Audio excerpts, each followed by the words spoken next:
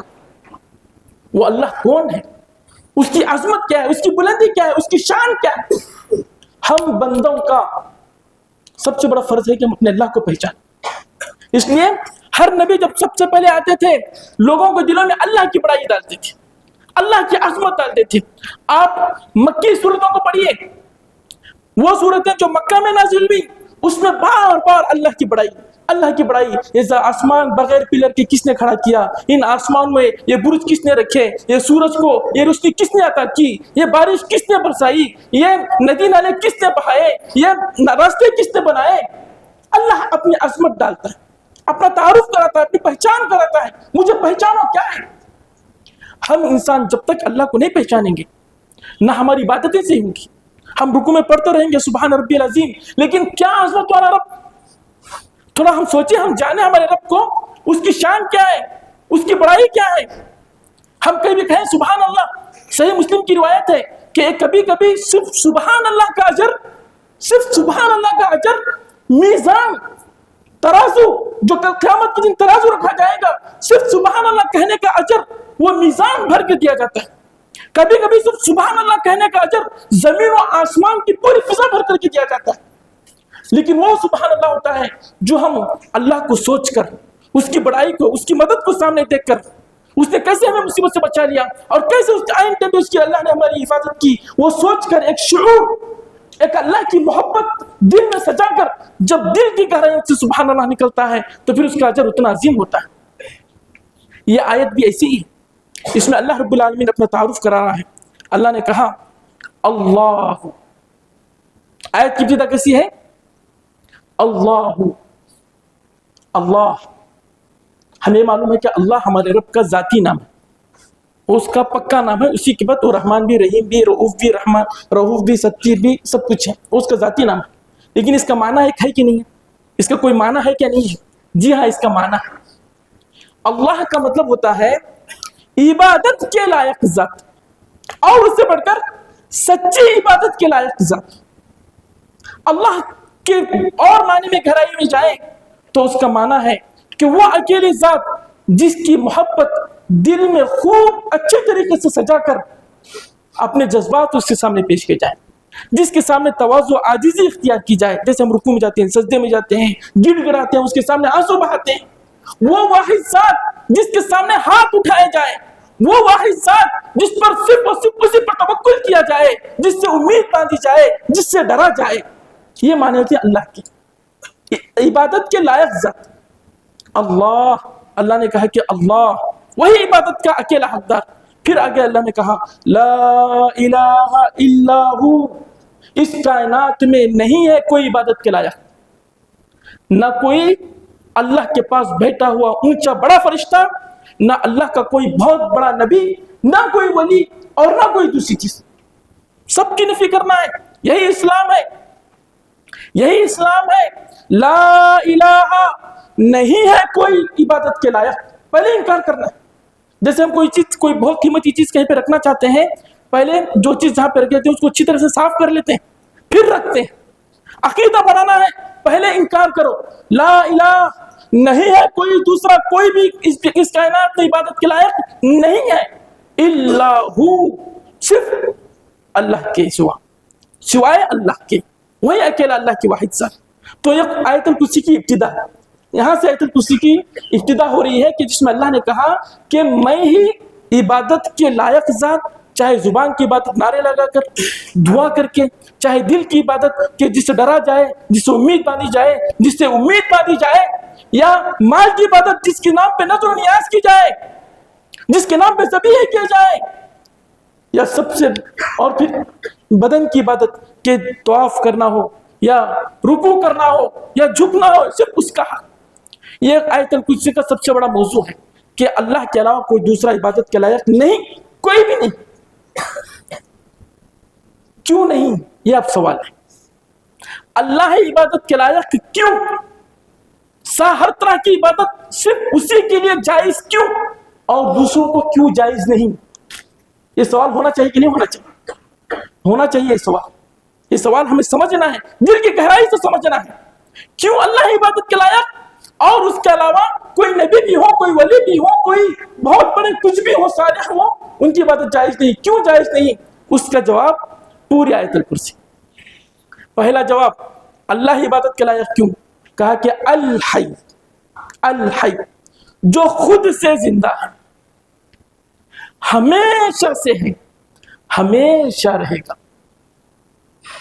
الحی کا ترجمہ ہے جو اس کی زندگی، ذاتی زندگی کسی نے عطا نہیں کی ہے. ہماری زندگی ذاتی نہیں ہے. اللہ رب العالمین نے جب پیدا کیا ہم پیدا ہو گئے، اور پھر جب اللہ ہم کو وفات دے گا ہمیں رہنے کا اختیار، ہمارے پاس طاقت نہیں ہے. لیکن اللہ کی زندگی اس کی خود کی زندگی ہے، اس کو کسی نے عطا نہیں کی. پہلے وہ ہمیشہ سے، ایسا نہیں تھا کہ ہم جیسے ہیں کہ پہلے نہیں تھے بعد میں ہوئے، نہیں، وہ ہمیشہ سے اور ہم مٹ جائیں گے. لیکن اللہ کی ذات مٹنے والی نہیں ہے، وہ لا زوال لا فانی، ہمیشہ رہنے والی ذات. اور وہ زندہ بھی ہے تو کیسا زندہ ہے؟ اس کا دیکھنا کامل، اس کا سننا کامل، اس کا علم کامل، اس کی قدرت کامل. وہ ہر چیز سنتا ہے، وہ اتنا اپنے آپ میں بڑا ہے کہ کوئی چیز اس کے سننے سے دور نہیں ہے، ہٹی بھی نہیں ہے. چاہے زبان سے ظاہر کر کے پکارے اونچی آواز میں، چاہے دل میں پکارے، چاہے ایک پکارے، چاہے پوری کائنات مل کر پکارے.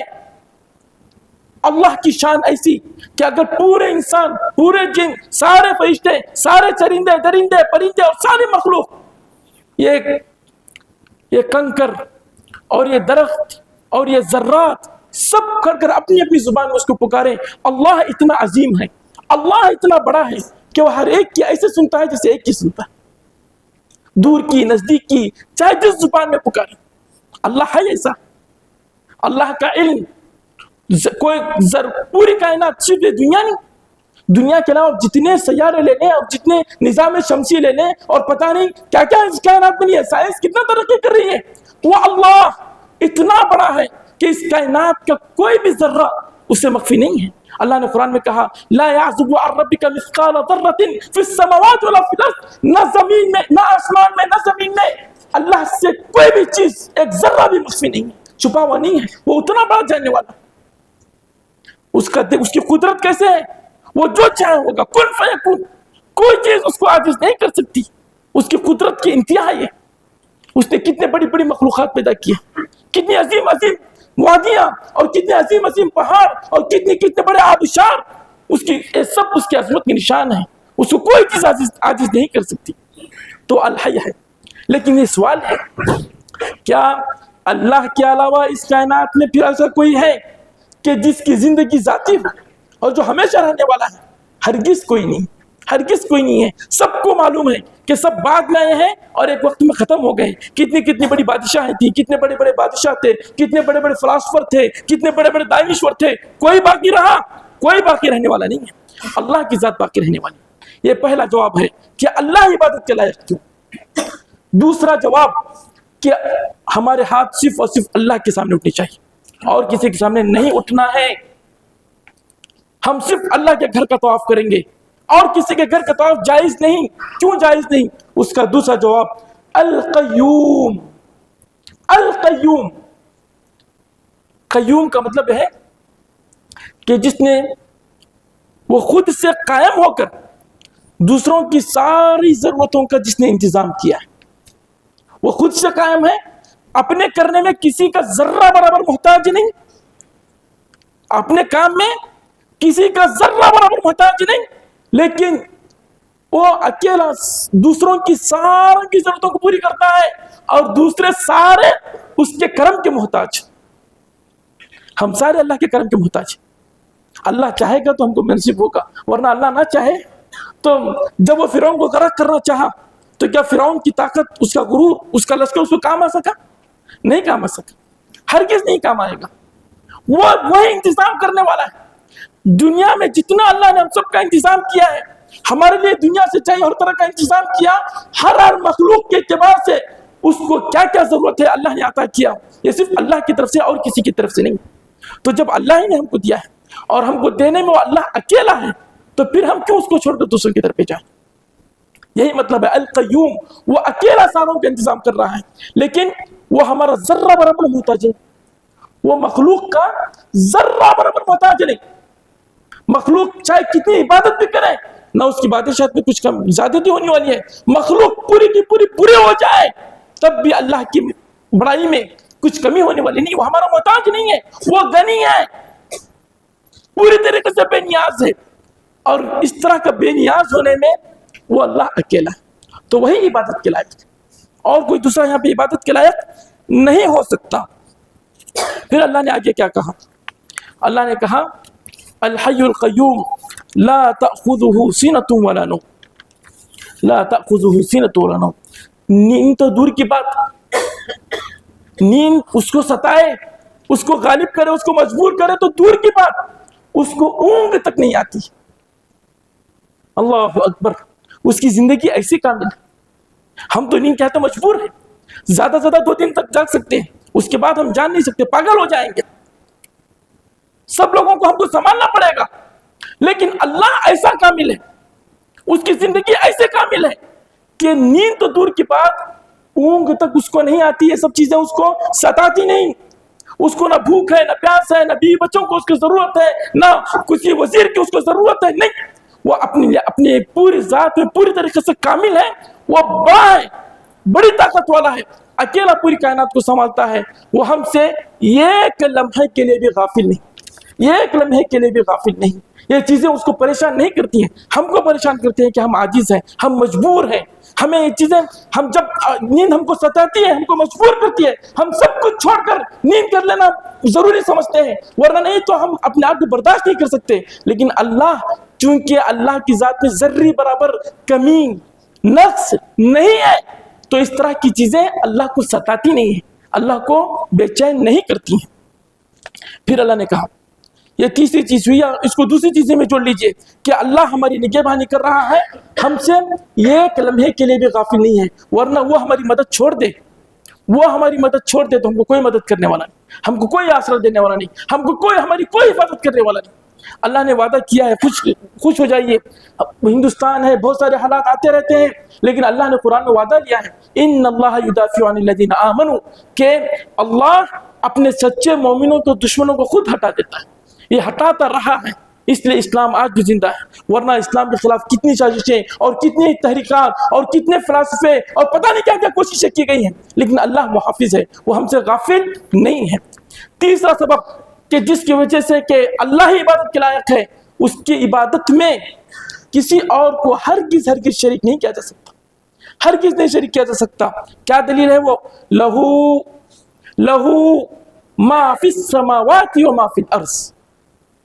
اللہ اکبر، آپ انشاءاللہ آپ حضرات میں سے کوئی اس کا ترجمہ سمجھتے ہوں گے، اسی کے لیے لہو، اسی کے لیے ہے ما فی السماوات، آسمان میں جو بھی ہے، جو فرشتے، جو سورج، جو چاند اور جو ستارے اور پتہ نہیں آسمان میں کیا کیا ہے، کیسے کیسے کہکشاں ہیں، سب اللہ کے حکم کتابیں ہیں، سب اللہ کے حکم کتابیں ہیں۔ وما فی الارض، اور جو زمین میں جو چیزیں ہیں، جس طرح کے خزانے اور جس طرح کے پیٹرول کے گیس اور پھر یہ سب چیزیں ظاہری ہیں، اور پتہ نہیں کیسی کیسی مخلوقات ہیں، کیا کیا چیزیں ہیں، ان سب پہ صرف اور صرف ایک اللہ کا کنٹرول ہے، یہاں پہ کسی اور کی شراکت نہیں ہے، ہرگز نہیں ہے، ذرہ برابر یہاں پہ اللہ کے اس کائنات پہ چلانے میں کوئی شریک نہیں ہے، کسی کا نہیں ہے۔ تو جب سب کچھ اللہ ہی کا ہے تو اللہ کے بندو اس کے در کو چھوڑ کر پھر دوسری طرف کیوں جا رہے ہیں؟ وہ اللہ جس کی زندگی ذاتی، جو وہ اکیلا ہماری نگہبانی کر رہا ہے، اس پوری کائنات کا، زمین و آسمان میں جو چیزیں ہیں اس کو اکیلا مالک ہے، اس بڑے اللہ کے ساتھ ایک مخلوق جو پیدا ہوتی ہے، کبھی جو کھانے کی محتاج ہوتی ہے، جو نیند کی محتاج ہوتی ہے، جو بڑھاپے پہ اپنی اولاد کی محتاج ہوتی ہے، ان کو تم اس بڑے اللہ کے ساتھ شریک کرتے ہو۔ کہاں گئی تمہاری عقل؟ کیوں اتنے بڑے اللہ کے ساتھ دوسروں کو جوڑتے ہو؟ لہو ما فی السماوات و ما فی الارض، اسی کے لیے تخلیق، ملکیت، بندگی، تدبیر، انتظام، انصرام کے اعتبار سے بلا شرکت غیر تنہا اللہ جل کی ہے، وہ جو چاہے کر سکتا ہے، اسی کا حکم نافذ ہوگا، دوسروں کا یہاں پہ کچھ بھی نہیں چل سکتا۔ یہ جو جملہ ہے لہو ما فی السماوات و ما فی الارض، آسمان میں جو ہے، جو ہم کو دکھ رہا ہے، جو نہیں دکھ رہا، زمین میں جو ہے صرف اللہ کا ہے. قرآن میں تقریباً 9 جگہ آیا کہ اللہ اکیلا یہ پوری کائنات میں چلانے میں وہ اکیلا ہے. قل هو اللہ احد. دل کی گہرائیوں سے کہو کہ اللہ اپنی ذات میں، اپنے کاموں میں، اپنے بلند ناموں میں، اپنی اچھی صفات میں وہ اکیلا ہے، اس کے ساتھ کسی کو نہیں جوڑا سکتا. حضرات ایک بات یاد رکھیے، نماز پڑھنا عبادت ہے الحمدللہ، زکوٰۃ دینا عبادت ہے الحمدللہ، رمضان آ رہا ہے الحمدللہ، اللہ ہم کو رمضان بہترین صحت اور ایمان کی حالت میں نصیب فرمائے. یہ سب عبادتیں ہیں، لیکن عبادتوں میں سب سے بڑی عبادت کون سی ہے؟ توحید. اللہ کو اکیلا کیجیے، صرف اللہ کے گن گائیں گے، صرف بڑائی اللہ کے لیے خاص کریں گے. یہ اللہ کو بہت پسند ہے، اسی پہ جنت ملے گی. توحید. اس نے دل میں کسی آدمی نے اللہ کو اس کی بڑائی میں اکیلا کیا تھا، اس کی بڑائی میں کسی کو ذرہ برابر شریک نہیں کیا تھا. وہ کتنا بڑا گنہگار کیوں نہ ہو، اس کا ٹھکانہ جنت ہے. لیکن یہ شخص بڑا عبادت گزار، بڑا عابد، بڑا زاہد اور بڑا خرچ کرنے والا، لیکن وہ غیر اللہ کے بھی نعرے لگاتا ہے، غیر اللہ سے بھی اپنے اوپر واسطہ کیا ہوا ہے، غیر اللہ کے در سے بھی، ان کے کٹوں سے، ان کے جھنڈوں سے، ان کے جانوں سے اس کا دل لگا ہوا ہے. اس کے دل میں اللہ اکیلا نہیں ہے، دوسروں کے بھی نام لیتا ہے، دوسروں کے بھی نعرے لگاتا ہے. ایسے لوگوں کی بڑی سے بڑی عبادت بھی اللہ کو پسند نہیں ہے. یہ توحید جو لا الہ الا اللہ، جس کو نبی کریم صلی اللہ علیہ وسلم نے مکہ میں 11 سال تک یہی بتاتے رہے، اسی کی شرح کرتے رہے. نماز، روزہ، زکوٰۃ، حج تو رسول اللہ نے مدینہ آ کر سکھلایا، لیکن مکے میں صرف لا الہ الا اللہ، لا الہ الا اللہ، اس کی گہرائی، اس کی گہرائی اور اس کے معنی کی، اس کو ہمیں سمجھنے کی ضرورت ہے. یہ طاقت، یہ دولت نہیں چھوٹنا ہے. دنیا کا سب کچھ چلا جائے، لیکن یہ توحید کے اللہ کو اس کی بڑائی میں ہم اکیلا کریں اور اس کی بڑائی میں کسی اور کو ہرگز شریک نہ کریں. یہی ہماری سب سے بڑی دولت ہے. ایسے ترانے اور ایسی نظمیں اور ایسے اشعار جس میں غیر اللہ کو شریک کیا جا سکتا ہے، ہمیں گوارا نہیں ہونا چاہیے. ہم مر جائیں لیکن اس طرح کے نہ کلمات پڑھیں، نہ اس طرح کی کچھ اشعار اور اس طرح کی کچھ چیزیں پڑھیں. یہ تیسری بات تھی جو میں کہنا چاہ رہا تھا کہ اللہ عبادت کے لائق کیوں. اس کے بعد کیا ہے؟ لہو ما فی السماوات ما فی الارض، اللہ لا الہ الا هو الحی القیوم لا تأخذه سنة ولا نوم له ما في السماوات وما في الارض من ذا الذی یشفع عنده الا باذنہ. اللہ اکبر. اگر آپ کو عربی آتی ہوگی یا عربی گرامر جانتے ہوں گے، یہ جملہ بڑا خطرناک ہے. ابھی جو اللہ نے آگے کہا، من ذا الذی، کس کی ہمت، کس کی جرأت، کس کی جسارت کہ میرے پاس زبان کھول سکے کسی اور کے بارے میں. من ذا الذی یشفع عنده، کسی کی ہمت نہیں ہے، کسی کی طاقت نہیں ہے اس بڑے اللہ، اس بڑے شان والے اللہ کے سامنے کسی اور کی سفارش کر سکے. الا باذنہ. ہاں، کوئی نبی، کوئی ولی، کوئی حافظ قرآن، کوئی شہید میرے پاس دوسروں کی سفارش کرے گا جب میں اجازت دوں گا، میری اجازت کے بعد، میرے حکم کے بعد، میرے حکم کے بغیر، میری اجازت کے بغیر، میرے چاہے بغیر. اے لوگ جو تم نے یہ عقیدہ بنا لیے ہیں کہ یہ بھی پہنچا سکتے ہیں، ان کا بھی وسیلہ، ان کی بھی سفارش، ان کا بھی صدقہ، یہ میرے پاس نہیں چلتا ہے. میں بہت بڑا ہوں، میرے سامنے دوسرے تو لوگ، میرے جو فرشتے ہیں، عرش کے پاس جو فرشتے ہیں، ان کی بھی ہمت نہیں ہے زبان کھولنے کی، بلکہ مجھ سے ڈرے رہتے. اصل کیا ہے؟ شیطان نے اسی وسیلے اور واسطے اور صدقے کے بہانے لوگوں کو شرک پہ ڈال کے رکھا کہ ہم اپنے گھر میں دعا مانگیں گے، جلدی قبول نہیں ہوگی، وہاں پہ جائیں گے، ان کے نام سے اللہ کو واسطہ دیں گے، وسیلہ دیں گے، یا ان سے کہیں گے جلدی قبول ہوگی. اب اسی بہانے وہاں پہ جا کے کچھ نظر و نیاز کر رہے ہیں، کچھ جا کے جو کرنا ہے کر رہے ہیں، اسی بہانے شیطان کرا رہا ہے. اللہ نے اسی شبہ کو ٹال دیا، اسی شبہ کو جڑ سے کاٹ دیا. من ذا الذی یشفع عنده الا باذنہ. تم کہتے ہو کہ یہ سارے لوگ آ کر میرے سامنے میری سفارش کریں گے. اے لوگوں، کس کی ہمت ہے؟ من ذا الذی یشفع عنده الا باذنہ. کس کی ہمت ہے، کس کی طاقت ہے کہ اللہ کے سامنے جا کے زبان کھولے؟ نہیں، اللہ بڑا عظیم ہے، اللہ کی قدرت بہت عظیم ہے. سب لوگ اس سے ڈرے رہتے ہیں، سہمے رہتے ہیں. اس کے پاس کوئی نہیں جاتا، کوئی جا کے نہیں بول سکتا. اس لیے ڈائریکٹ اللہ سے جڑو، ڈائریکٹ اللہ سے کرو. چونکہ سفارش کی وجہ سے بہت سارے لوگ شرک میں پڑے ہوئے ہیں. قرآن میں آپ قرآن پڑھیے، قرآن میں تقریباً 12 سے 13 جگہ پر اللہ نے اس چیز کی نفی کی ہے کہ نہیں اللہ کے پاس کوئی سفارش نہیں کر سکتا. ہاں یہ سفارش جائز ہے جب اللہ اجازت دے گا, جیسے کہ نبی کریم صلی اللہ علیہ وسلم کے لیے شفاعت عظمیٰ حساب و کتاب شروع کرنے کی جو سفارش ہوگی, نبی کریم صلی اللہ علیہ وسلم جائیں گے اللہ کے پاس, ادب کے ساتھ احترام کے ساتھ سجدے میں پڑ جائیں گے, لمبا سجدہ کریں گے, اللہ کی بڑائی, اس کی تحمید, اس کی تقدیس, اس کی گن گائیں گے, بہت بڑی اللہ کی بہت بڑی تعریف بیان کریں گے. اتنی تعریف کہ آج تک دنیا میں اللہ کی اتنی بڑائی کسی نے بیان نہیں کیا ہے, کیونکہ اللہ کی بڑائی کا موقع ہوگا, محشر کا میدان پپا ہوگا, سارے لوگ عاجز, نادار اور ناتوا ہو کر اللہ کی رحمت کے محتاج کی کھڑے ہوں گے. اس وقت اللہ کی بڑائی کا موقع ہوگا. نبی علیہ السلام جب اللہ کی بہت تعریف جب کریں گے, تب اللہ رب العالمین نبی علیہ السلام سے کہے گا, یا محمد ارفع راسک, اے نبی علیہ السلام اب سر اٹھائیے, واشفع تشفع, آپ کہیے میں آپ کی بات ضرور قبول کروں گا. تب ہے, ایسا نہیں ہے کہ ہم نے عقیدہ رکھ لی ہے کہ یہ بھی پہنچائیں گے یہ بھی پہنچائیں گے, نہیں, اللہ بہت بڑا ہے. اللہ کے سامنے کسی کی کھڑے ہونے کی, کسی کی بولنے کی اور اس کے قانون کو کوئی توڑنے کی کسی کی ہمت نہیں ہے. اللہ نے کائنات آزمائش کے لیے بنایا ہے, ہر ایک کا اکیلا اکیلا حساب ہوگا, آپ نے کیا کیا, آپ نے کیا کیا, آپ نے کیا کیا. اسی لیے تو نبی کریم صلی اللہ علیہ وسلم نے اپنی چہیتی بیٹی فاطمہ کو نام لے کر کے کہا تھا, یا فاطمہ سلیلی من مالی ما تسألین, اے فاطمہ دنیا کا کچھ سوال کرنا ہے تو کر لے, لیکن کل اللہ کے پاس تیرے پاس کچھ کام نہیں آ سکتا. لا اغنی عنک من اللہ شیئا, کون کہہ رہے ہیں جو مخلوق میں جو سب سے افضل ہے, دنیا میں زندہ ہوں, پوچھ رہے ہے تو دے دوں گا, لیکن عمل کے بغیر, شریعت کے عمل کے بغیر, کل تو یہ چاہے کہ صرف بڑے نبی کی بیٹی ہے بچ جائے گی, اللہ کے پاس کا کچھ کوئی کسی کا کام نہیں آ سکتا. عمل, جہنم سے بچنا چاہے تو عمل کر لے. اور ہم ہر ایک پہ عقیدے رکھے لگا کے بیٹھے ہیں, اسی وجہ سے شرک پھیل رہا ہے. اسی لیے اللہ تعالیٰ نے اس کو جڑ سے کاٹ دیا. تقریباً 12 سے 13 جگہوں پر جو مشرکین اپنے معبودوں کے بارے میں عقیدہ رکھتے تھے کہ یہ ہم کو بچا لیں گے, ان کے یہ سفارش کر دیں گے, یہ ہم کو یہ کر لیں گے, اللہ نے انکار کیا کہ میں اتنا بڑا ہوں, میری سلطنت, میری قدرت, میری طاقت, میری شان اتنی عظیم ہے کہ میرے سامنے کوئی بھی زبان نہیں کھول سکتا.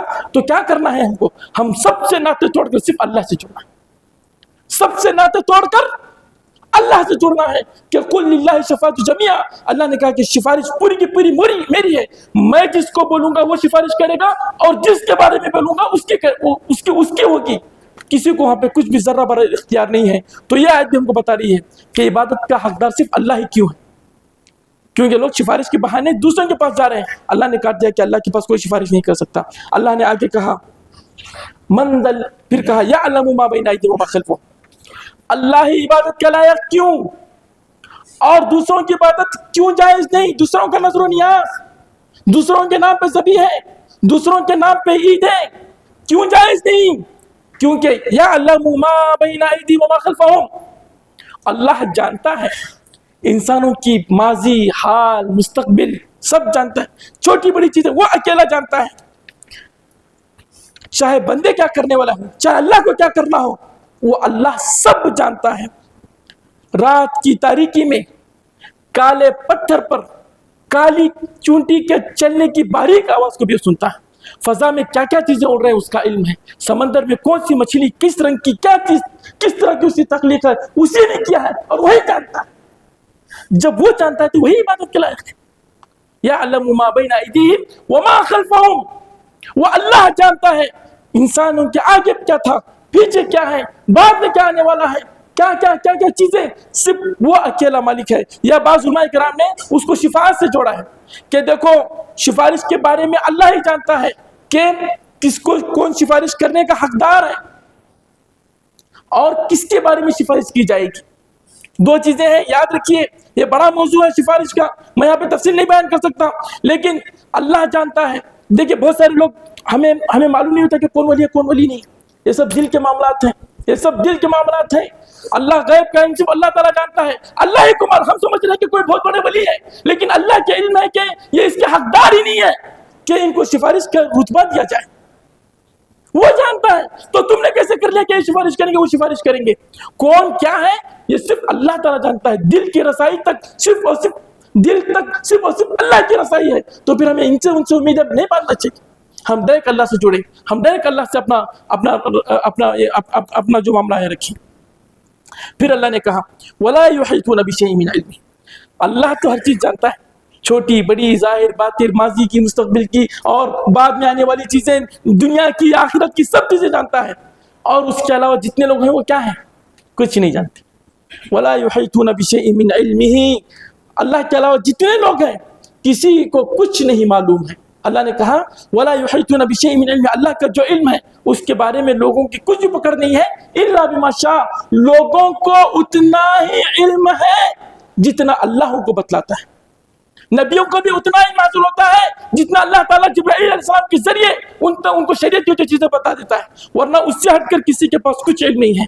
حضرت موسیٰ علیہ السلام کو معلوم نہیں پڑا کہ یہ جو سامنے جو اژدہا رینگ رہا ہے وہ لاٹھی ہے یا کیا ہے.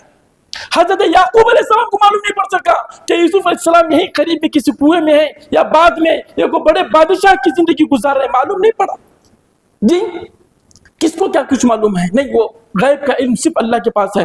تو جب چیزیں صرف اللہ اکیلا جانتا ہے, اس کے علاوہ کسی کے پاس کچھ علم نہیں ہے, تو پھر عبادت کے حقدار کون ٹھہرا؟ ہماری نظر و نیاز کا, ہماری قربانی کا, ہماری دعاؤں کا حقدار صرف اور صرف اللہ ہی تعالیٰ ٹھہرا, اور کوئی یہاں پہ نہیں ہو سکتا. وَلَا يُحِيطُونَ بِشَيْءٍ مِّنْ عِلْمِهِ إِلَّا بِمَا شَاءَ وَسِعَ كُرْسِيُّهُ السَّمَاوَاتِ وَالْأَرْضِ. اللہ کی شان, اللہ کی بڑائی, اس کی قدرت کی ایک مثال کہ اس کی کرسی جہاں پہ اللہ اپنے قدم رکھتا ہے. قدم, یہ حضرت ابن عباس کی تفسیر ہے. وہ کرسی کا مطلب ہے جہاں اللہ رب العالمین کے قدمین مبارک ہے. صرف وہ کرسی زمین و آسمان سے زیادہ بڑی ہے. کتنی بڑی ہے اس کو نبی کریم صلی اللہ علیہ وسلم نے خود ایک حدیث میں بتایا کہ کرسی زمین و آسمان سے اتنی زیادہ بڑی ہے, ایسا سمجھو کہ ایک بڑے میدان میں, ایک چٹیل میدان میں پڑی ہوئی سونے کی یا لوہے کی چھوٹی سی رنگ. ایک بڑے میدان میں, چٹیل میدان جو عربوں کا چہرہ ہوتا تھا, وہاں پر کوئی ایک چھوٹی سی لوہے کا چھوٹا سا رنگ پڑا ہو, تو اس ایک رنگ میدان کے مقابلے میں جتنی چھوٹی ہے, کرسی کے مقابلے میں زمین آسمان اتنی زیادہ چھوٹی ہے, کرسی اتنی زیادہ بڑی ہے. اور پھر عرش اور کرسی کا مقابلہ, کہا کہ یہ کرسی اللہ کے قدم کی جگہ کرسی کے عرش کے مقابلے میں اتنی ہی چھوٹی ہے کہ جتنا بڑے ریگستان میں پڑا ہوا لوہے کا چھوٹا سا ٹکڑا ہے, چھوٹی سی رنگ. اللہ اکبر. پھر اللہ تو عرش بہت بڑا ہے, اللہ تو پھر عرش بہت بڑا ہے. اللہ اکبر, اللہ ہی سب سے بڑا ہے. کیا اس کی شان ہے, کیا اس کے بڑے مقامات ہیں. اللہ کی بڑائی ہم سمجھنا ہے. وسع کرسیہ السماوات والارض ولا یؤوده حفظهما, یہ زمین و آسمان اور پوری کائنات کا چلانا, ہر انسان کا رزق کا انتظام کرنا, کس کو مرنا ہے, کس کو جینا ہے, کس کو بیماری, کس کو شفائی, کس کو بادشاہت, کس کو فقیری, یہ سب چیزیں اللہ کر رہا ہے. لیکن اللہ تھکتا نہیں. کائنات کو چلانا, پوری کائنات کچھ ایک کائنات نہیں ہے. ہم کو معلوم ہے کتنی ساری کائنات ہیں, اوپر کی کائنات پتہ نہیں وہاں پہ کیا کیا مخلوقات ہیں, نیچے کی کائنات اور پتہ نہیں کیا کیا سیارے ہیں, کتنی مخلوقات ہیں. اللہ سب کو پال رہا ہے, لیکن اللہ کو ذرے برابر تھکاوٹ نہیں ہوتی. کیوں نہیں ہوتی؟ وَهُوَ الْعَلِيُّ, اس لیے کہ وہ سب سے اونچا ہے, اس کی طاقت بے مثال ہے, اس کی طاقت میں ذرے برابر کمی نہیں ہے. وَهُوَ الْعَلِيُّ, وہ بہت اونچا, کوئی بھی چیز ہو اس سے نیچے. یہ زمین و آسمان اور بڑے بڑے پہاڑ اور یہ سب چیزیں, جو بھی چیز ہو سب اس سے نیچے ہے, وہ ہر چیز سے اونچا ہے. اس کے وہ العلی کے معنی علماء کرام نے 3 بیان کیے ہیں کہ وہ اپنی ذات میں, اپنے ہونے کے اعتبار سے, اپنے مکان کے اعتبار سے ہم سب مخلوق سے جدا, ہم مخلوق سے جدا ہٹ کر وہ سب سے اوپر عرش ہے, وہ عرش پر ہوا ہے. ایک مطلب اس کا یہ ہے. دوسرا مطلب طاقت کے اعتبار سے وہ سب سے اونچا ہے کہ کوئی چیز اس کو عاجز نہیں کر سکتی. اور تیسرا مطلب مقام و مرتبہ, عزت کے لحاظ سے وہ سب سے اونچا ہے کہ اس سے بڑھ کر کسی اور کی عزت نہیں ہو سکتی, کیونکہ وہی ہمارا خالق, وہی ہمارا معبود. اگر کوئی اس سے بڑھ کر کسی اور کا نام لے رہا ہے تو یہ غلط ہے, یہ جھوٹا ہے, اور وہ نام مراد ہوگا. وهو العلی العظیم، وہ عظمت والا، بڑی عظمتوں والا، بڑے مقام مرتبے والا، سب سے بڑی اس کی طاقت، اور جس کے نبیوں کے دلوں میں، اولیاء صالحین کے دلوں میں، بندوں کے دلوں میں جس کی عظمت سب سے زیادہ ہونی چاہیے اور سب سے زیادہ ہوتی ہے کہ ہم اللہ سے لو لگاتے ہیں، اللہ سے گڑ گڑاتے ہیں، اللہ سے امید مانگتے ہیں۔ تو حضرات یہ تھی آیت الکرسی جس میں اللہ نے اپنی عظمت بیان کیا ہے۔ چونکہ اللہ کی عظمت کے لیے ہم پیدا کیے گئے ہیں، ہم پیدا اس لیے کیا گئے کہ اللہ کے گن گائیں، اس کو پہچانے، راتوں میں اس کو پکارے، ہر چھپ کتنی بھی بڑی مصیبت ہو اللہ کے سامنے کہ الحمدللہ میرا اللہ سب سے بڑا ہے، اللہ ان مصیبتوں سے بھی بڑا ہے، اللہ نے جیسے اس سے پہلے ساری مصیبتوں سے پار لگایا ہے اس کا بھی انتظام کرے گا۔ ہم اللہ سے جڑیں، اللہ کو سمجھے، اور پھر ایک ہی آخر میں اس خطبے کا خلاصہ یہ ہے کہ عبادت یہ نہیں کہ بہت نمازیں پڑھ لیں، زکوٰۃ ادا کر لیں، اور یہ سب عبادت، لیکن ایک عظیم عبادت یہ ہے کہ اللہ کے ساتھ کبھی کسی کو شریک نہ کرے۔ صرف عبادت کرنا اصل نہیں ہے، اللہ کے ساتھ عبادت میں کسی کو شریک نہ کرنا، عبادت میں کسی کو شریک نہ کرنا، صرف اللہ کے گھر کا طواف، صرف اللہ کے نام کی قربانی، صرف اللہ کے نام کی نذر و نیاز، صرف اللہ پر توکل، صرف اللہ سے ڈر، اور کسی کا ڈر اتنا نہ بسائے کہ وہ چیز توحید میں خلل آنے لگے۔ یہی اس خطبے کا اور یہی آیت الکرسی کا خلاصہ ہے۔ اللہ رب العالمین سے دعا ہے کہ اللہ رب العالمین ہمیں خالص توحید عطا فرمائے، اللہ کی سچی محبت اور صرف اسی سے لو لگانے کی محبت عطا فرمائے۔ سبحان ربک رب العزت عما یصفون وسلام علی المرسلین والحمد للہ رب العالمین۔